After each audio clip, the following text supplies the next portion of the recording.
Comic Timing, proud member of the Comics Podcast Network.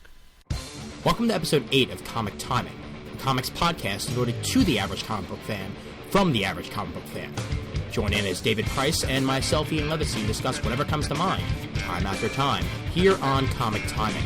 This week, the lovely and talented Amy Liff from jolly old England returns as we tackle the most important question of all, why we buy comics.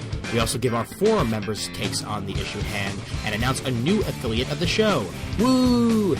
Here now, the host of our show, myself, Ian Levesey. Hey there, folks. We're back. Just when you thought you could get rid of us, we're back. It's Comic Timing. It's episode number 8, and we are ready to roll here once again, live from all over the world once more. That's right. We've got Amy Liff back, and she is our first return guest. Well, hey! Yay! Yay! And joining us, as always, is the man of 1,000 podcasts. He is David Price. Hello, everyone. Now, Amy, I have to say, you are back for 2 reasons. Number 1, because we love what you say, and number 2, because your episode as of now is the most downloaded episode of Comic Timing. You're joking. I joke not. And true to form, we love a gimmick, so we're going to have you back. Oh, yes, exactly. Yeah, I'm going bright red now, so I'll just... Well, pretty soon we're going to do a gimmick that Marvel did a little while ago. We're going to have an all-silent episode, so... No text whatsoever, no speaking whatsoever. Just subtitles. Exactly, just subtitles. And subtitles in podcasts is kind of hard to do, so I think we'd be the first of a kind. Yeah. Yeah, exactly. Anyway, let's stop our super happiness right now and get rolling here with the actual topic of the show. Hey, how about that? What we're going to be talking about today is, why do you buy? It's a nice, simple question, but it can be pretty difficult at times. Mostly, read this actually straight from David's mouth, actually, as he posted it on the forums. Or my keyboard. Your keyboard, yeah, exactly. Do you follow the characters? Do you follow the creators? If the creator moves to another publisher, i.e. Ed Brubaker, do you follow him or throw your hands in the air frustrated that he left DC? Do you buy every single thing Warren Ellis writes regardless of the artist, company, or characters? Must you obtain every single Flash, Doctor Strange, or Savage Dragon appearance? Let us know and we'll read the comments on the show like we did. Or, as always, you can send us an email over at comictiming@gmail.com. Well, let me ask the panelists first. David, why do you buy? That depends. I buy because of... It's come back full circle. I buy now again because of the characters, I think. I follow certain creators, but there are some characters that I will stick with. If I look out and a favorite creator of mine is working on one of my favorite characters, super. It can go either way, but for the most part, I say the character. Okay, so you're more of a character-driven guy. I think so. Okay, that works. How about you, Amy? Why do you buy? I buy mainly for characters, to be honest. I follow what some writers do. It's like I keep an eye on what titles Warren Ellis is doing and whether they'd interest me, but I tend to follow characters, and I follow artists in the same way that I follow writers. I'll look what they're doing, and if it's something I'm interested in, I'll pick it up. Well, I'm pretty much the same way when I think about it. I mean, there have been a couple of books that I've stopped picking up because a particular writer or a particular artist was on the book because I just didn't like their style. But most of the time, if I like a character, I'm going to stick with them. An example here, I guess, would be, well, since I mentioned him on a previous podcast, I might as well mention him again, Kyle Rayner. Wherever Kyle Rayner goes, chances are I'm going to be picking up that book. So Green Lantern Corps I picked up. I'm picking up Ion right now. When he guest stars in other books, I usually end up picking those up because I'm a huge fan of the character. Yes, David, I'm a fan of the character. I'm sorry. That's fine. That's fine. We all have to start somewhere. I tease. But then I'm sure you're the same way with Hal, you know? Yes, I am, which is the character I thought of when I was trying to determine if it's a character or a creator. It doesn't matter. I mean, I wasn't around when he was the Spectre. I kind of left when he went nuts and that whole Final Night thing that, led up to him being the Spectre, things like that. But doesn't matter who's writing or drawing the character now and over the past few years, I'll buy Hal Jordan. So there have been instances, however, though, I mean, as you just mentioned with the Spectre thing and all that, there have been instances where you've been driven away from a character because of the Right, writing. but that was no, it wasn't because of the writing so much as the change in the character. It was at that point, I guess you could say, it was the character that drove me away. I didn't see him as the Spectre, so then we can say that I'm a fan of Hal Jordan as Green Lantern, not Hal Jordan as Parallax, not Hal Jordan as Spectre, not Hal Jordan as really anybody other than Green Lantern. Well, would you pick up let's say if there's a special that comes out that's just Hal Jordan, no Green Lantern costume whatsoever, just the character of Hal Jordan, would you pick it up? Yep. Okay. All right. So the character in itself, you would right The away. man, pick it up. yeah. Okay. So you like Hal Jordan, period. Let's put it that way. Yeah, there you go. Are there any other characters out there that you specifically would run to the store to pick up? The way my mind's been working lately, as far as comics that I want to read, or comics that I'm always buying, lately the characters and the creators have pretty much gone hand in hand over the past couple of years. I mean, I could say Teen Titans, but Jeff Johns has been the writer on that, so it's one or the other, I guess. There, but I'm not. I'm not buying Batman every month. I buy Wolverine, which I like. Actually, the Punisher. Punisher is the only book that I've been buying.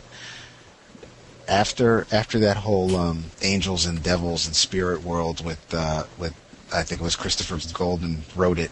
He was a co-writer, and I think Snagosky was the other writer, but the art was by Bernie Wrightson. I didn't read that many, but after that, the Welcome Back Franks, the two 12-issue runs with Ennis and Dillon, and then the Marvel Knights ongoing, and now the Max ongoing since like 2001 or 02, whenever that gritty and realistic run for the Punisher started. That's the character I've been following the longest, I think, over the past few years. The good old Punisher. Yes, and now I think, as far as characters that I'm getting back into, I'd say Captain America, which you can kind of chalk up to Ed Brubaker. So now it's like, okay, well, is it the character that I'm really enjoying, or is it because this creator is breathing new life into him, and he's the reason why I want to read this character? Well, Amy, how about you? I mean, what specific characters are you running out there to buy? Batman, but not every appearance of him. Like, I don't get the Batman Secrets and the Legends. I tend to get Detective Comics and Batman, and I have to get those pretty much religiously when they come out. I'm also trying to hunt down as many comics with Barbara Gordon in as well, because whenever she's in, like, she goes over to a different comic book, I'm first to find out, because I'm a big fan of Barbara Gordon. And Catwoman. Even though I'm not really liking what's going on at the moment, I still haven't got into the swing of it until the most latest issue, where she puts the costume back on. But I wasn't really getting into the swing of it, but it's still Selena Kyle to me, and she's still one of my favourites. Well, actually, I'm glad you mentioned the quote-unquote change, as it were, because, well, have you ever started picking up a book because of an event specifically? I mean, I myself, I know I never picked up Catwoman before 1 year later, and I gave it a shot to see how much the book had changed, to see whether it was going to catch my interest now, as opposed to, early on where it didn't really do that. Actually, I think the only book that I really picked up, other than new books starting up, would be the Brubaker run of Daredevil. Okay. Because it seemed like a good jumping on point, because I heard it on like the CGS podcast, and I picked it up, and that kind of really swayed me in liking Brubaker's writing, because I hadn't really read much and I wasn't too keen on it of what I had read before. And by the way, you mentioned that you're a Batman fan. Have you picked up Batman Year 100 yet? Year 100, yes, Yeah. I have. Paul Pope. Okay, good. I just wanted to make sure you picked that up, because that is one of the best Batman I've read in years. Personally, my own opinion, I love the writing of it, but I didn't like the artwork. Okay. The writing I thought was amazing, but it's just the artwork didn't do it for me. I can see that. He's got a bit of an abstract style, so Yeah. if you're not really into the abstract, then it might not be for you. But David, I know that you've been picking up some books lately that, because of Civil War and stuff like that. Would you say that you've been picking up books because of events? I'm not really picking up anything, with the exception of Frontline, Okay. which is basically just as far as I'm concerned, still part of the Civil War miniseries. I don't consider that a because it's definitely not an ongoing. The only thing I can really think of would probably be 52, but I still see that though as an extension of Infinite Crisis. So it was a 7 month and 1 year long miniseries as far as I can tell. 7 months and 1 year long. Miniseries. Doesn't So sound nearly as good as 52. No, it doesn't. It doesn't, especially if you conclude Infinite Crisis with those 52 issues. But I'm even trying to think back to like Crisis on Infinite Earths and well, Infinity Gauntlet really didn't have anything coming out of it. I mean, the Age of Apocalypse with the X-Men, it really hasn't been anything that from like DC will do that more often than Marvel, with like exploding from the pages of fill in the blank with the latest crossover event. Now we have Martian Manhunter or Checkmate or OMAC, and none of them have caused me to put them on my pull list or run to the comic shop. I was trying to think of the DC character aside from Green Lantern or Hal Jordan, and it is Green Arrow. Green Arrow is since the Kevin Smith run, and even before then. Basically the two characters that I loved reading in the 80s were Green Lantern and Green Arrow. So those are pretty much the same two. So I guess on the DC side you got the two heroes in green, and then you got the Punisher on the Marvel side. And like Amy said with Daredevil, although I have to blame Chris Niesman with Around Comics, and he twisted my arm and put the gun to my head to get the first 4 issues of the Brubaker run, and I'm still cursing him out to this day because I'm really loving this series. Well, welcome to the fold, my friend. Yeah, man, damn. Oh man, that's. I told him he just. I'm gonna either send him the email address to my LCS so he can just forward the shop owner his pull list for me, or I'll just prepay for a package, just a parcel to have him send his comics that he thinks I should read right to me. This way, it just makes everybody's life Chris easier. is evil for that. Every He really time I is, speak man. to him, it's you should be reading this, Amy, and this, and this, and I keep a little silver notebook where I write most of my comic information in that I like over here and that, and it's just full of top says. Well, we know this much. We're huge fans of comics podcasts, but they take a lot of money out of us. Yes, they do. Yes, I mean, Starving student.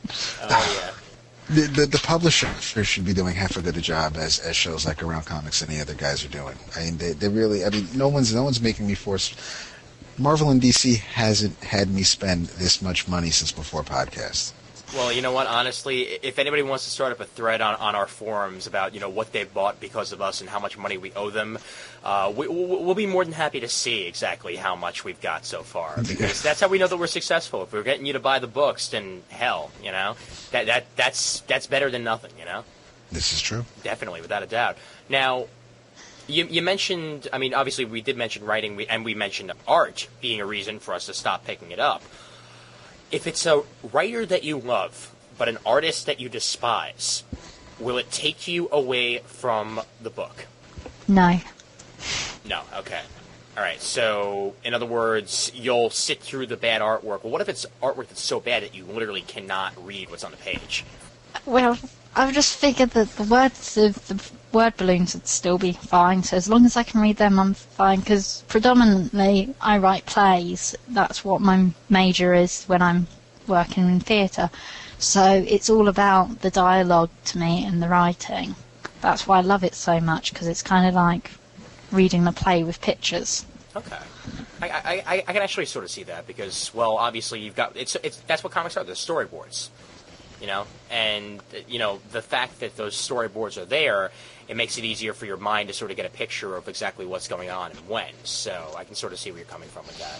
Well, David, what about you? I mean, has there been a moment where the art's just gotten so bad where you're like, you know what, I love you, insert writer here, but I'm going to have to skip this? I don't think so. I'm trying to think if there's ever been a time where, because first of all, I hate to have, I bought the Rob Liefeld issues that Gail Simone wrote of Teen Titans. I'm glad you mentioned that. I've got those, yeah. Yeah, so, I mean, I don't want to see a gaping hole in my collection, an issue or two, regardless of, what was the reason why. Why'd I go from 1 through whatever, and then I picked it up 2 or 3 issues later again. I don't want to see that hole. And I've read a lot of independent comics from the 80s where the art was never that great. It was not as great as others.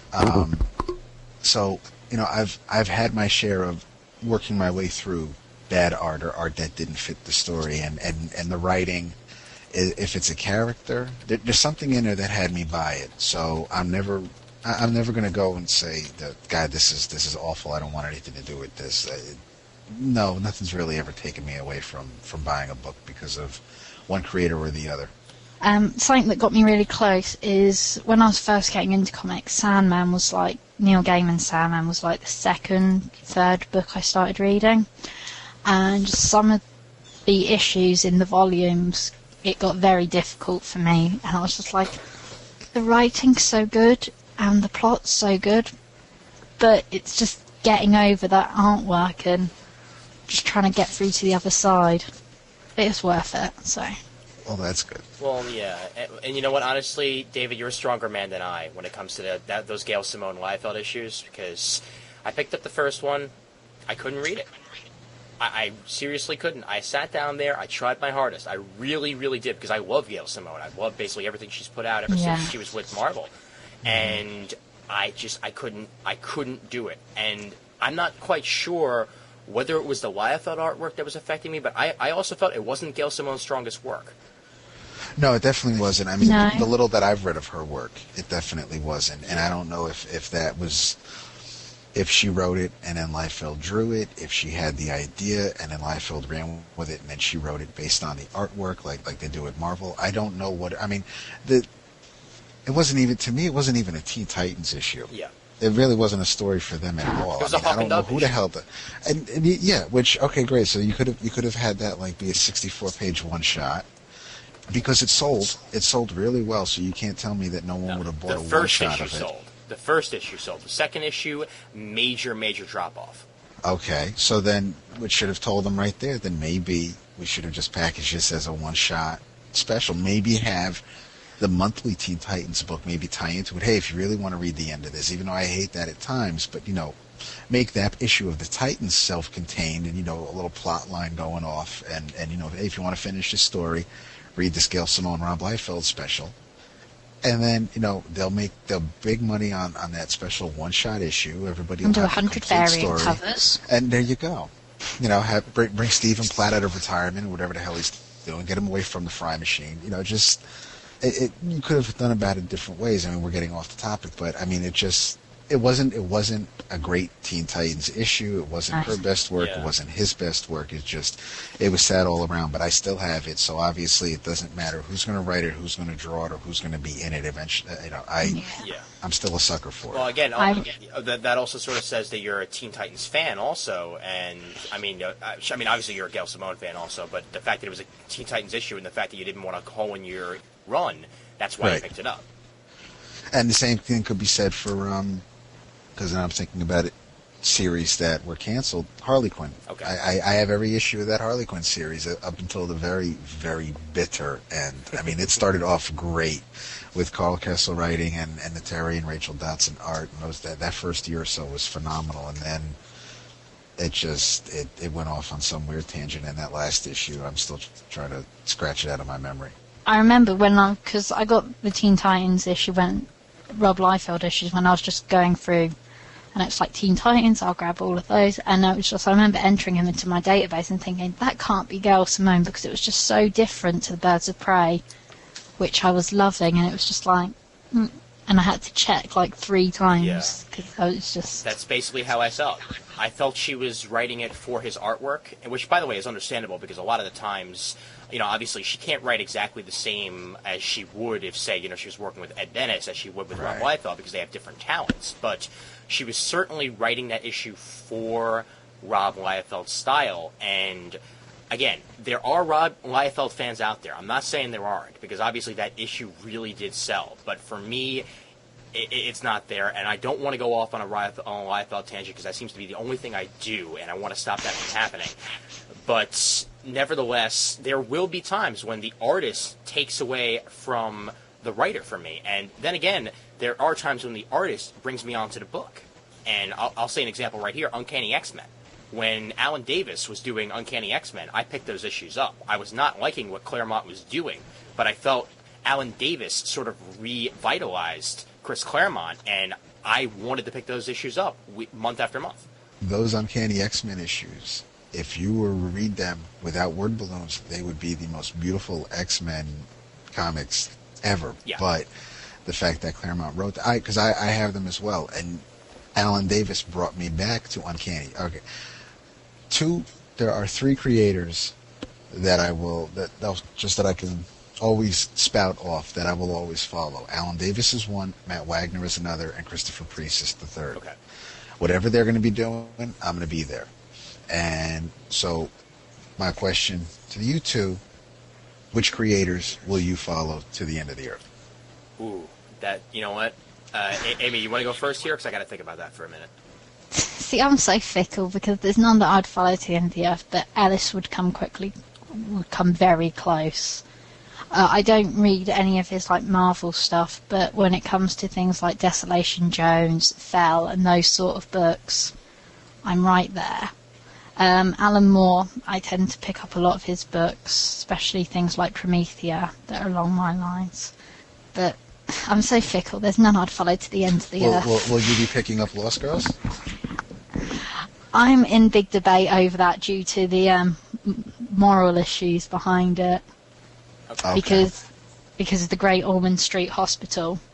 If I knew that there was some sort of donation going because of the use of Wendy, then yes, I would. Okay. Well, I've got my own moral issues there. Yeah. So. Okay. You know what? Honestly, now that I've been thinking about it, Bill Willingham. Yeah. Bill Willingham. You know what? Because I've realized, now that I think about it, I picked up Robin because of him. I picked up Fables because of him.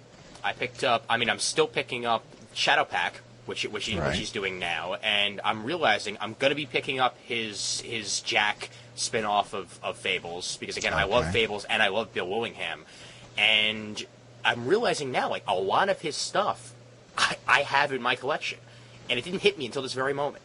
What about his Elementals work? His Elementals, I'm still trying to find that, honestly, because it's kind of hard to find in my neighborhood. But yes, it is. I'd really love to pick that up in a trade or something. I don't know if you're going to find it in a trade. Okay. I think eBay may be your friend where that goes. Well, eBay's always my friend, so I'm going to have to take a look over there. But at least for his modern work, let's put it that way, the stuff that he's currently doing, I know that from the point that I started reading Bill Willingham and seeing his artwork, I knew I was going to follow Bill Willingham to the end of the earth.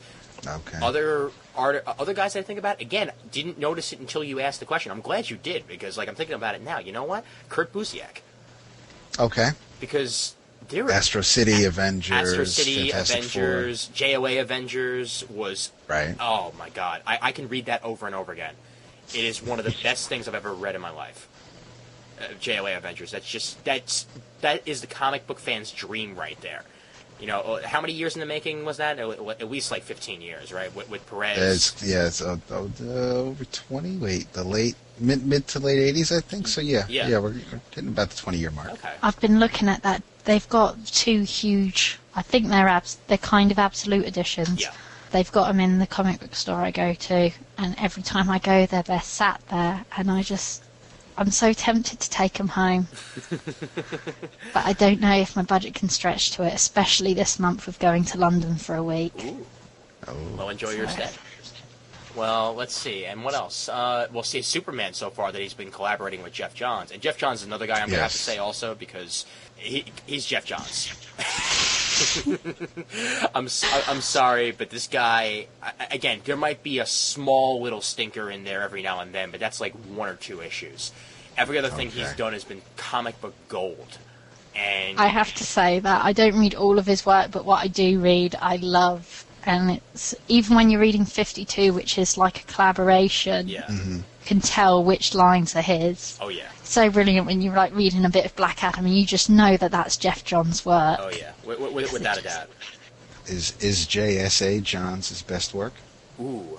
Because I have not read any issues of JSA. You know what? It's a close second to Teen Titans.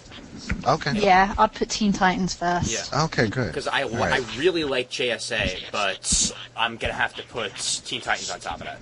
Okay. Because and early on in the Teen Titans run, I mean that was some fantastic work. So okay, Yeah. so all right, for you to say that, then okay. yeah, and also the fact that Johns, you know what? This might have something to do with the fact that Johns didn't start JSA.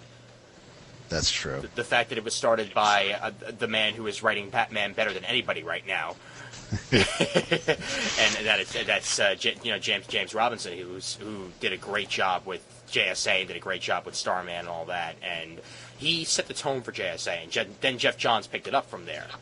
But Jeff Johns is doing a great job with JSA, but it's more continuing what was started there. Yeah, Okay. it's holding up the quality in that. Exactly. And Grant Morrison. I'm gonna have to say Oh, that. you follow Grant Morrison? Okay. Yeah, because and again, I might upset some people out there who I know by saying the words Grant Morrison, period. But yeah, no, Grant Morrison. I realize I am going to pick up Wildcats because Grant Morrison is writing it, not because Jim Lee is doing the art, but because Grant Morrison is writing it. I'm actually picking up a book in August, I believe. So I've got my spreadsheets open for this episode. Yeah. Called The Boys by Vertigo. Oh yes, Garth Ennis That's and an- Derek Robertson. Yes. And I just saw Garth Ennis and I thought, yeah, give me some more Preacher style. And then the tagline is it's going to out Preacher. Yes. Yes. And I'm just like, yeah, I've got to get this. I And think I'm I'll even reading- up to 2 copies so that I can send one down to my boyfriend. I'm reading. I have the first few Preacher trades, so I'm reading that in trades. I don't have. I've read an issue or two. I've read the Lobo Hitman one shot, so I really haven't read much of of Ennis's Hitman. Like I said, I have all his Punisher so far. I will be buying The Boys. So I don't know. I guess possibly then we can add Ennis to my list then. Well, I'm glad you mentioned Lobo actually, because Lobo made a post on our forum, so that totally works. Oh, then by all means. Great tie-in. Segway. Yes. Woo. He wrote, and this is in the post that we did for this topic. I follow writers to an extent, but I won't buy a comic from a writer unless I'm also interested in the character or concept. I usually won't buy a DC or Marvel Universe title unless it's a self-contained run, like Ellis's Iron Man or Next Wave. And I can sort of see that. And again, obviously, he's not too big a fan of the main DC or Marvel books. He seems to be more of an independent guy from what I'm reading here. But obviously, Lobo is in there as well. But Well, I've been meaning to answer his post because I want to know what it is about Marvel and DC that he, if it's a self-contained story, what is it? What either pissed him off to cut him off from mainstream books long term, or if he just figures they have enough money and they don't need his. And there are people that, and I do agree with that to an extent that you guys already get enough people's money. I want to make sure that this independent creator gets paid. He's putting a book out that no one else is really going to ever see. I want to make sure he or she can get it out there. I'll gladly fork over some money to him because this little boy's already going to buy Spider-Man every month. Marvel doesn't need my $250.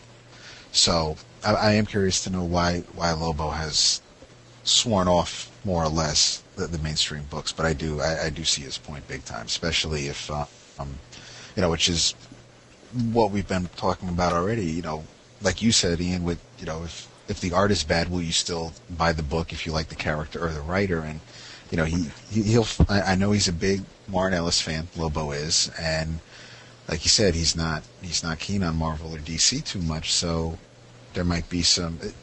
I wonder though if that extends to Ellis's Iron Man run. well, I'm glad he's reading Next Wave though, because that's amazing. That is a great book. That's hilarious, and it's total parody, which is right Yeah. up Ellis's alley, and also Yeah. the art's is great in that. Oh yeah. Yeah, and that would be a good question. So, Lobo, if you want to give us a response, that would certainly be great because we can sort of understand it. Braxton actually agrees to that. Well, he didn't actually say that he agrees, but he says this makes sense to me. Right. So I'm assuming he understands what he's saying there, as do we. And But he lives down south, so you really can't. Braxton, we love you, man. We love you. Absolutely. And thanks for joining us for episode 7. That was a lot of fun. That was funny. Yes, indeed. Oh, thank you. Well, thank you kindly for that. I'm a fan of Braxton's. and of course the show, but he said he was doing it, and I was like, yeah, I've got to get this episode the second it comes down, because I just knew you three together would be funny, and I got more weird looks on the bus again, so thanks for that. We are the Mo, Larry, and Curly of comic podcasts. Oh, boy. Anyway, let me get on here with the posts as well. We got one from Matthew Guy again. This one says, Comic Timing. I follow titles mostly that I personally like from DC. See my signature at the end of this post, which I will actually, because I'll read off what he's reading. But CGS has expanded my enjoyment of great series from Marvel. Bendis through the current run on Daredevil, She-Hulk's current series, and even got me hooked on Captain America thanks to the hardcover editions and current issues. Also my first Marvel crossover, Civil War. Another major fact concerning comics is the cost of them. $2.99 usually is just too much, and only getting a 20% discount from my former mail order comic service was just not enough. I moved on to DCBS collecting titles for me starting in July with a greater 35% discount and deep discounts on special issues, so I try more titles from 12 to 20 titles and not break my comic budget with some room for 1 to 3 trades a month.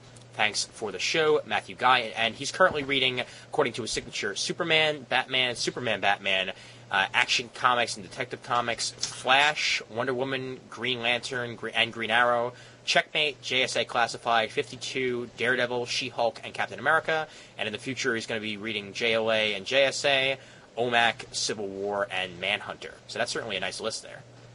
And also, I see in the future, there's Manhunter in there. So I guess he's going to be reading it in trade. Or those final 5 issues. Or the final 5 issues, exactly. And by the way, pick them up. Please pick them up. I want this to continue. I can't say that enough, and that'll be my plug for Manhunter for the episode. Thank you very much. But the fact remains that I can definitely see where he's coming there also, because with the cost of comic books, you can't pick up every issue that looks good to you. All right. That's right. Which is something that I'm dealing with now, because I realized this past week I spent about $45 on comics, and I'm like, that might be a bit too much for a college student like myself. Without my discount that I'm getting in August, it would come to £72. Okay. So I'm working that out in dollars, seeing as it's most probably close to over $100. Wow. And is that for a month or? Yeah, that's a month. That's a month. Yeah, I'm spending too much. Oh, was yours a week? Yeah, mine was a week. But I'm a student, so I have to go through it like a fine-tooth comb and just pull out as much as I can. But you know what? Also, the fact remains that I had, let's put it this way, I realized I had some money left over from not spending too much of that Anime Next, and I'm like, all right, you know what, I can splurge a bit here since I only bought about 2 things, so that'll work. But regularly, I'll spend about $30-35 a week, which again is too much, and I really need to cut that down. But there's too many books out there. That still works out about my £20 a week, so. Yeah, but still, I'm spending too much. I know that. Oh boy. Anyway, let's move on to Captain Canuck here. I actually collect books based on characters more than anything else, regardless of who's on the book. 95% of what I buy is DC, which is where the Bat family resides, and I follow Moon Knight and Punisher over at Marvel. As far as writers and artists, I only really follow a few writers such as Jeff Johns, Garth Ennis, Greg Rucka, and Judd Winnick. For artists, I don't seek out specific artists at all, as to me the writing of a book is much more important, so I never would purchase a book just because a specific art team is on it. So basically I just enjoy the stories regardless of who is involved, and the writer and artist have little bearing if I pick a book or not, and there is the gratuitous dog barking for the episode. Yeah, and then David, you had a response right away to this, and this is actually a good question that you asked. Do you feel that the characters speak differently when a different writer handles them? Does Batman sound like Batman when Morrison writes him after Winnick? Sticking with Batman, can you detect a different feeling when Frank Miller, yes you can, Doug Mensch, Max Allan Collins, Jim Starlin, or Mike W. Barr writes a character? They can all write the same story differently, but when you read what Batman is saying, have you ever said, that doesn't sound like Batman? He then responded, I definitely agree. A character's actions and personality changes based on each writer's different styles to a point. Batman has a few golden rules that I'm sure DC sets down before anyone starts on a book, so much of the time it doesn't get out of hand.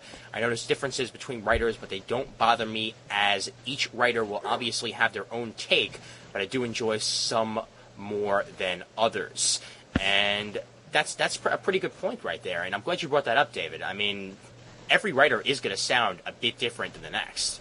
On any writer, on any character that they do, no matter what happens. I mean, do you like one writer's specific voice for a character more than another's? Do I? Yes, because I think that there's some characters, some mainstream characters that creators are pretty much born to write. The only Matt Wagner creation that Matt Wagner seems to have been born to write or draw is Batman. Okay. He does a phenomenal Batman, from Batman Grendel to the Faces three-parter in Legends of the Dark Knight back in the 90s, which was Batman and Two-Face, to Trinity, to now with most recently with Batman and the Monster Men, and now next in August, Batman and the Mad Monk. He seems to do better with a younger Bruce Wayne within the first couple of years of being Batman, but I think he does a great job of not just drawing Batman in his element, but writing this character, writing this, aloof and elusive millionaire playboy who's, his Batman doesn't speak much. So really, after hearing you read off the question that I asked, Batman may not have been the best of comic characters to bring up because he doesn't speak much outside of the Justice League or the other heroes. He's not going to hold a conversation with the guy down at the corner bodega. I'm the goddamn Batman.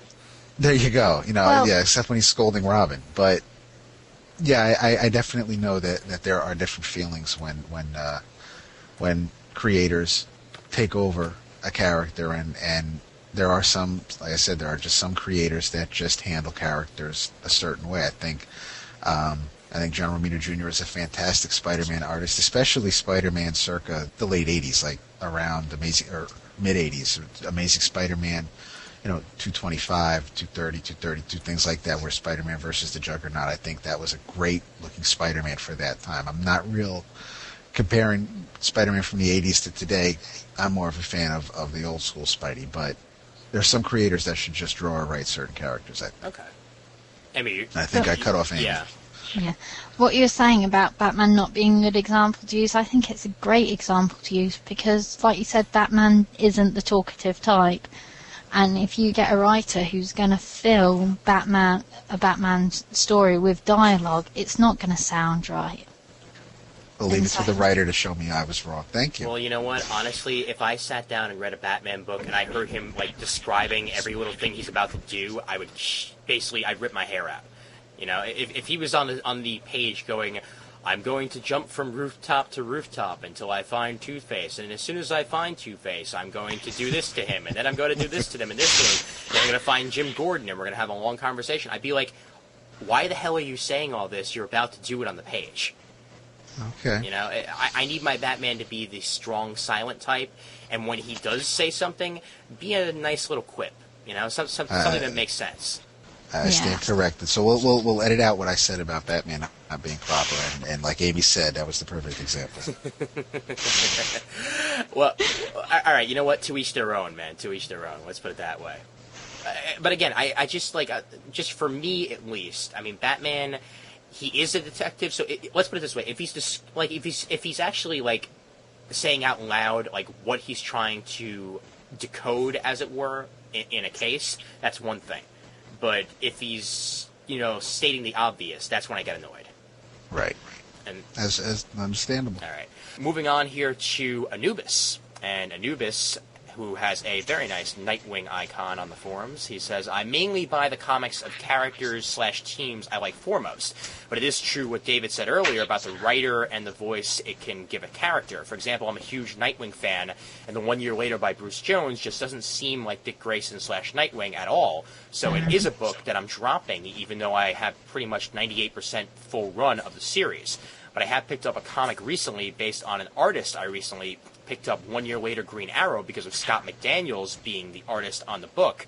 Mind you, I'm a Green Arrow fan, but I had not been reading recently, but Winnick's writing with McDaniels' art has me hooked on the book now. Also, what about the influence of the forums? I have picked up a lot from recommendations from the forums and podcasts, which I think is great because I have tried some titles I would have never tried previously, so I think they might be an extra part to the question, which we have covered, because again, without podcasts, we wouldn't be listening to we wouldn't be reading 3/4 of the things that we are reading. And there you go with that. But I'm glad he did mention the Bruce Jones run of Nightwing, because I know some people do have some qualms about that. Right. I mean, Amy, Yeah. you definitely groaned when he mentioned that. Yeah, it's kind of true. It's not Nightwing, and for all I know, it could be leading somewhere. This is why I'm hanging on, hoping that it's Right. leading somewhere, and we find out what is with this huge change in character and style and everything.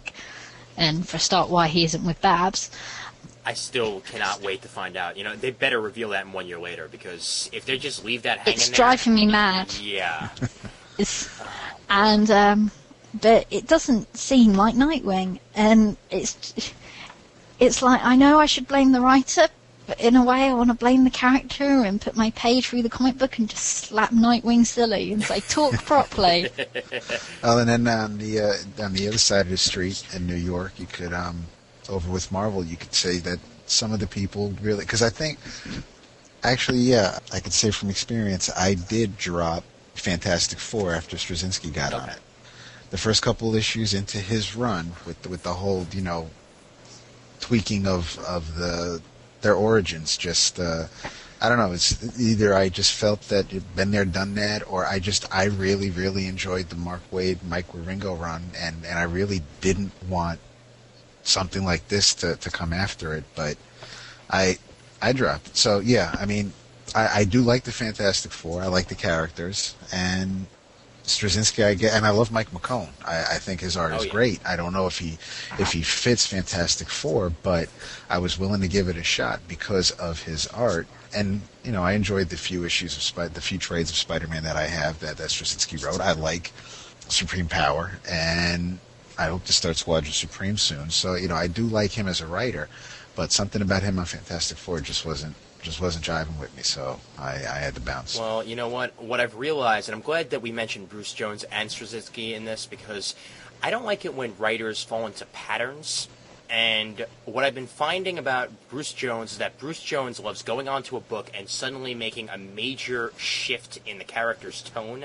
I'll give an example here. With Hulk, in the first couple of issues, it sort of worked, like giving that whole Zen Buddhist side of Bruce Banner, you know, trying to control the Hulk, as it were, and, you know, trying to calm himself. He'd been doing that for years, but this was a different take on it. As the issues went on, however, he went off in this crazy tangent and just completely lost me, and I stopped picking up the book. Straczynski, he really loves changing the origins of characters that he hasn't originally created. And you can see that on Supreme Power. It works with Supreme Power because, you know, Squadron Supreme were a very different group of people before he came onto the book. This is an entirely different Squadron Supreme. When he did Spider-Man, he changed the origin of Spider-Man. And now when he's on Fantastic Four, he tries to tweak the Fantastic Four's origin. This is a pattern here. And again, when you're a writer, you don't need to make major changes on a book every single time you come on. And when they seem to do it, when Bruce Jones does it, when Straczynski does it, it doesn't always turn out as planned. It doesn't seem that way. I mean, even though people are still sticking with Nightwing, like you two were saying, I've heard Sean at Raging Bullets mentioned it a while back. You know, it doesn't feel like, you know, you just don't know where it's really going. You know, it doesn't sound like too many people are jumping off of that book, but I haven't checked the numbers for Fantastic Four after Straczynski jumped on, so I'm not sure, you know, if people are still riding that out, if they just want to continue their FF run. But yeah, that's pretty much, I think, the only book that I've just dropped. Well, that and Uncanny once Alan Davis left. I mean, as much as I like Chris Bachalo's art, I just reading that comic, I couldn't justify that. That $2.99 could have went elsewhere. Isn't it amusing how Chris Bachalo seems to put out better artwork when he's rushed? You think? I'm really thinking that because. Okay. Did you happen to pick up the Age of Apocalypse story that he did for the 10th anniversary of Age of Apocalypse? Oh no, I didn't. All right, you read the first couple of issues and it's all over the place. The art is very, very abstract to the point where you can barely actually see anything that's on the page. Like, it's so Picasso-esque. It's crazy. Eventually, they started rushing him because he was running behind schedule. There were about 7 anchors on the book, and you could see everything that he was doing. It was a complete change in shift, and I liked it. It was absolutely crazy because, again, he was sort of rushed on Uncanny. He was put on there as a replacement at the last second, and I like what he did on Uncanny. But when he actually has the time to sit down there and he overthinks his artwork, at least this is for me, it doesn't come out nearly as good, and I'm not going to pick that book up. So, what do you buy? I'm probably not going to buy a Bachalo book unless I actually, thumb through it and it actually looks somewhat decent. Most of his regular stuff I really haven't liked. Okay. To each their own. And this one here from Miskatonic, who the first time he's actually submitted to the Comic Timing forums.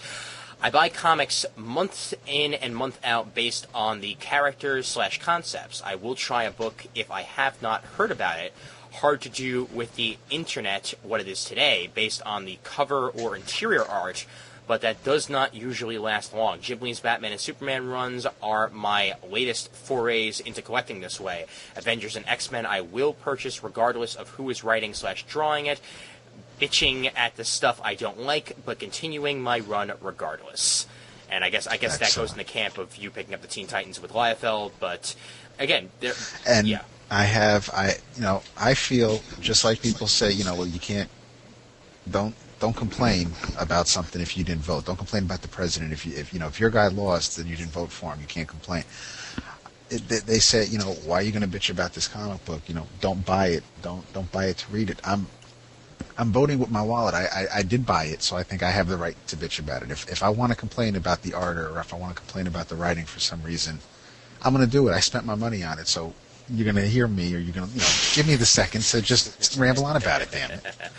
Yeah, go up to the guy like, I think you're wrong.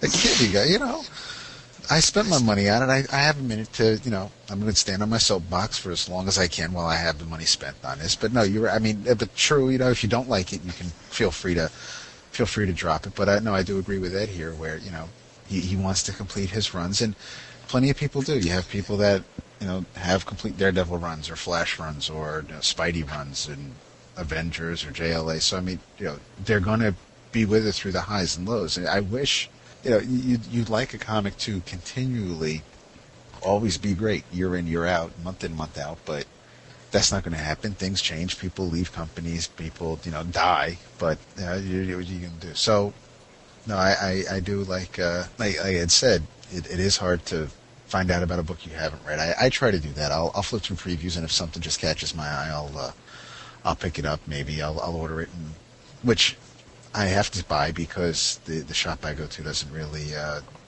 give me the opportunity to flip through something. And if he's ordering an independent book out of previews, and I'm the only person ordering it, then I'm buying it. But he has Ed here has his Avengers and X-Men that he's constantly buying, so. I don't think any of us, though, do the three of us. Well, actually, Amy, you did say Batman and Detective, but are you buying that month in, month out regardless? I started picking up Detective because of the face-to-face crossover. Okay. And I believe that, is it J.H. Williams is going on to Detective after this run? Yeah. Well, I love his work in, Prometheus, so, yeah, I'm going to be buying it month in, month out. So we all said that we tend to, we're more partial to characters over creators, but do any of us have a full run or continuous run of any particular title? Spider-Girl. I have every single issue of Spider-Girl, and you know what? Honestly, it's a combination with that one because DeFalco has been writing that since it started. There has not been, I think there might have been one random issue in the middle of it that he might not have done, but I'm not entirely sure about that. Don't quote me on that, but I'm pretty sure he's actually done a complete run of Spider-Girl, and it's because I love Spider-Girl, the character, and because I'm a huge DeFalco fan, and I think he doesn't get enough love. Well, he doesn't get enough love because I think he lost a lot of love in the early 90s when he was editor-in-chief. Understand. He was the transitional EIC between Shooter and Harris. Yeah. And I think Harris should have any dislike over DeFalco, I think, should have just been given to Harris just by default. I don't think Harris made a great.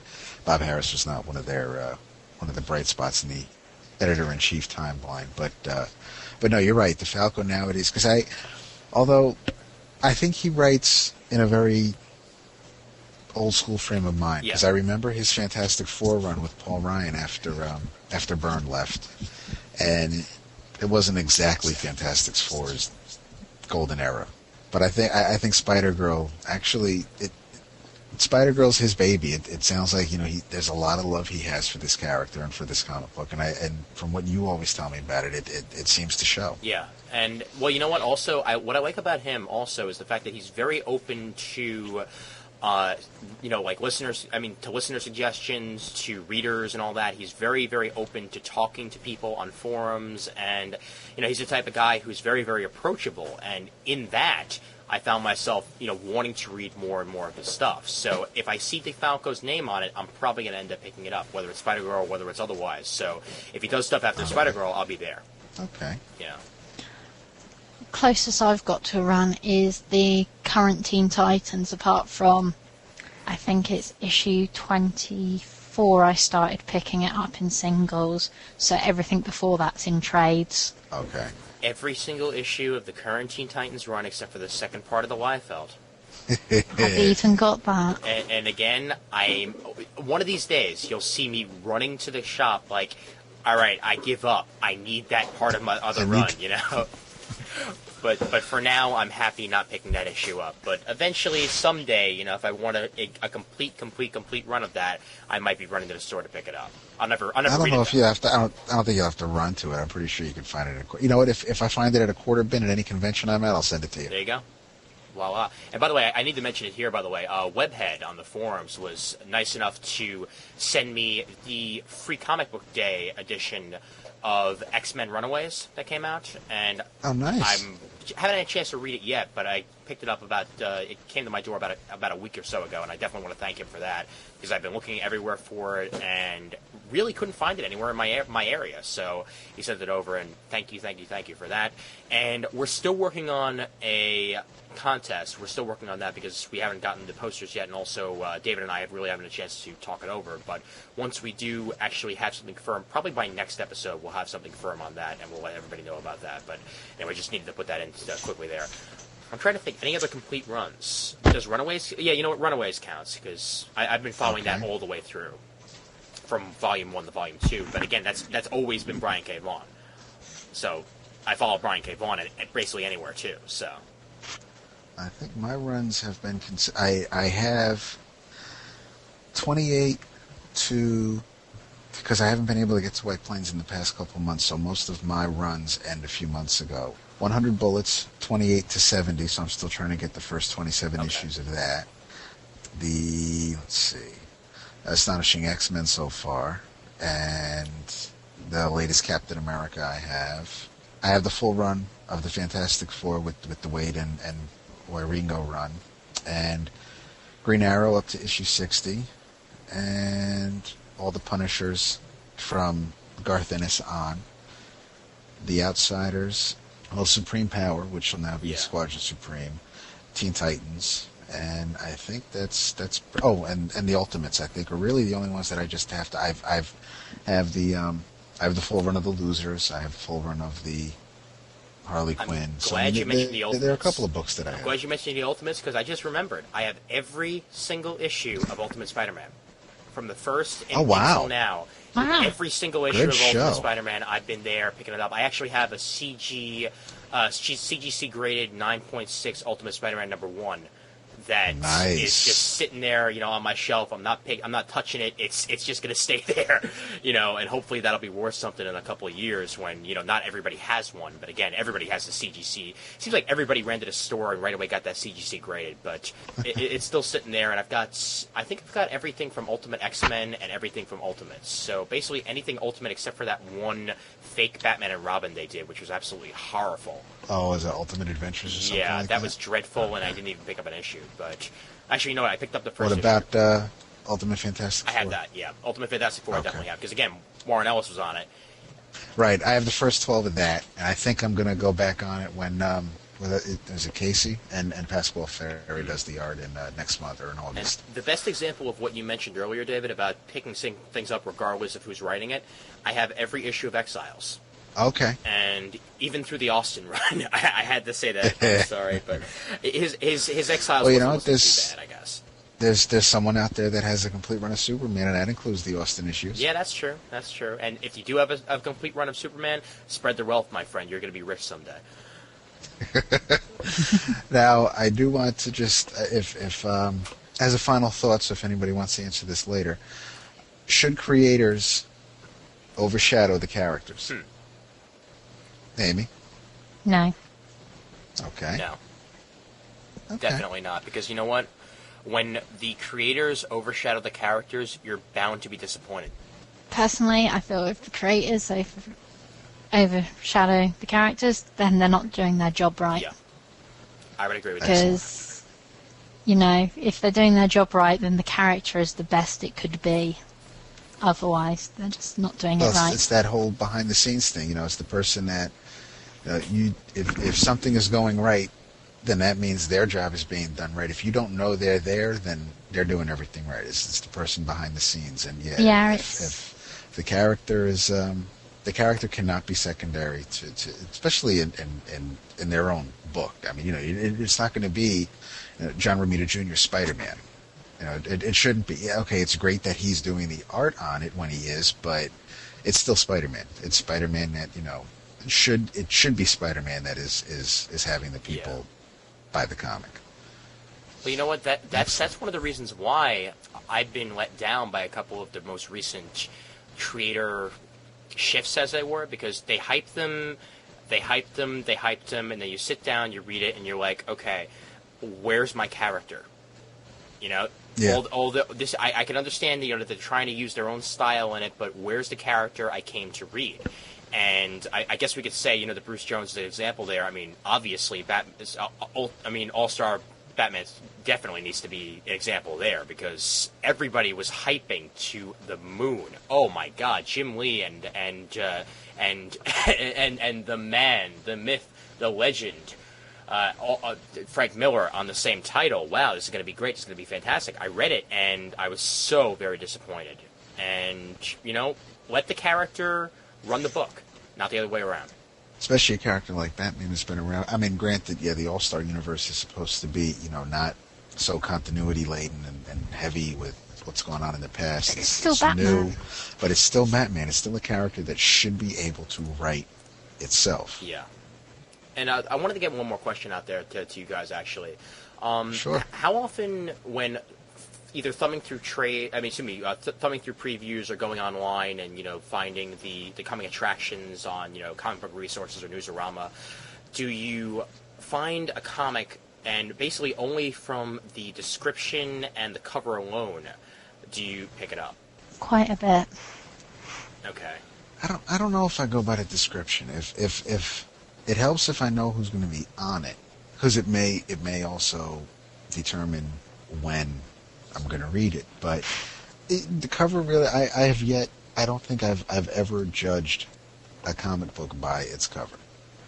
So if I see, this is, because how often does a Tim Bradstreet cover on the Punisher really happen inside the comic? Oh God, that's one of my largest pet peeves, when the cover has nothing to do with the inside. Oh God. So I never go by the cover. If I try to avoid spoilers, so like I really don't read the description too often, like unless I know that it's the chapter 3 of 7 or something like that in bold letters. I can get it just from that. But I don't want to know, surprise guest villain, and then they actually tell you who it is. So, well, what the hell was the surprise for? I really don't read descriptions too much, even in the previews, or the only time I really do in previews is like for an independent book, so I can get more info out of it. But if it's for a mainstream title, or especially a book that I'm already reading, then no, I don't bother with the description. Isn't it always great when you pick up an X-Men title and you see all these characters on the cover and like 2 of them are in the actual book? Yes. Oh God, I hate that so much. Because there have been times that I picked up an issue thinking, "Oh wow, Nightcrawler's going to be in this," and it's like a rogue. Psych. It's a rogue spotlight issue, and I'm like, "What the hell?" It's Nightcrawler, but it was Mystique. Oh God. Oh man. Well, you know what? I think this might be a good point to wrap things up, actually, because we're trying to make the episodes a bit shorter for now, at least. I mean, obviously, when warranted, we'll run a bit over. But for those of you who are listening on CDs, we'll throw you a bone this week, because like my dad. Yes, exactly. Let's give a shout out to David's dad and say hello, Mr. Price. How are you? But anyway. Once again, Amy, it's been an absolute pleasure hearing your voice again. Thanks for having me again. You're quite welcome. for being and here. this makes up for the one episode that is forever lost in time. So The forever lost episode. yes, exactly, which is lost to somewhere deep inside the crevices of my computer. So now, a couple of announcements I have for you guys. Well, first of all, as of this episode, we're officially an affiliate of The Furnace over at LordShaper.com. Lord Shaper is a member of the CGS forums, and he contacted me that he was going to add an ad for Comic Timing onto his site, and I'm like, well, hell, let's go the whole 9 yards and become an affiliate. So if you go to his site and you look under affiliates, there's a nice little Comic Timing banner on there, and we added a banner to The Furnace onto the main page of Comic Timing. So thank you very much to Lord Shaper. And once again, that's at LordShaper.com, LordShaper.com. You'll be able to find that over there. And as always, we are members of the Comics Podcast Network, which you can find over at comicspodcasts.com. That's S's at the end of both of those, Comics Podcasts. And thank you guys for downloading. That much we definitely need to say. We have been surprised beyond surprised about how many people who have been downloading this off the bat. And I got to say, thank you. I mean, the fact that you guys want to hear me talk and that you want to hear David talk and you want to hear our guests talk, that makes us very, very happy. Because, again, we talk forever, don't we, David? Just about. It's hard to shut us up, so... It seems that way. Yeah. So I want to thank you guys definitely for listening every single week, and we should be more regular as of this week. In fact, we might try and squeeze out a second one this week. If not, then... Well, now that you said that, it ain't gonna Well, happen. thank you very much there, my friend. But nevertheless, we believe next episode is going to be entirely... We're changing the name of Buy It, Trade It, Quarterbin, because it doesn't roll off the tongue. Let's put it that way. When I say it, it's a tongue twister. So we're going to be changing that. And David, let everybody know what we're calling it now, because I'm blank. I think we decided on Bag and Board. Yes, that's exactly what it was. So as of now, next episode is going to be entirely Bag and Board It for us. We might have a guest on, we might not. It depends on whether we're actually going to just do the two of us, but probably just be the two of us, just talking about some books we've read and whether you guys should put it away or whether you should throw it out. And that's the way that works. The email address for Comic Timing is comictiming@gmail.com. And don't forget to vote for us on Podcast Alley. Podcast Alley is a very nice place, and we actually have it very convenient, thanks to David. On the top of the Comic Timing forums over at the Comic Geek Speak forums, we have a nice little post-it on the top where you can vote for basically any single comic-related podcast you can think of, and my podcast, Geek Speak, but they're all on there as well. And I'm trying to think, anything else that I'm forgetting? Oh yeah, iTunes reviews. If anybody wants to write iTunes reviews, they can go onto iTunes and do so. Other than that, David, you got anything to say? No, I think you pretty much covered it. All right, and Amy, any shout-outs you have? No. Everyone who wants to talk to me generally speaks to me on Skype or that. So. Just like we're doing right now. Yes. Exactly. I've been on Skype for close to 5 hours now, so... Hey, Oh, man. You know what? You are keeping Skype in business. That's what matters. yes. And you know what? We're keeping them in business as well with Comic Timing, so that totally works. And guess what? As always, there's always Time for Comics. For David, for Amy, I'm Ian. We're out of here. Take care, everybody.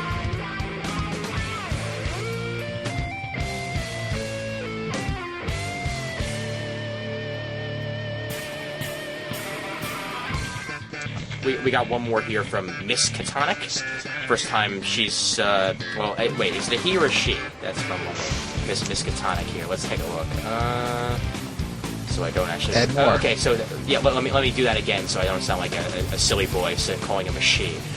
There you go. Living in hope. I was like, is that another girl I haven't greeted? Oh, boy. I thought it was a guy, too. I looked at it.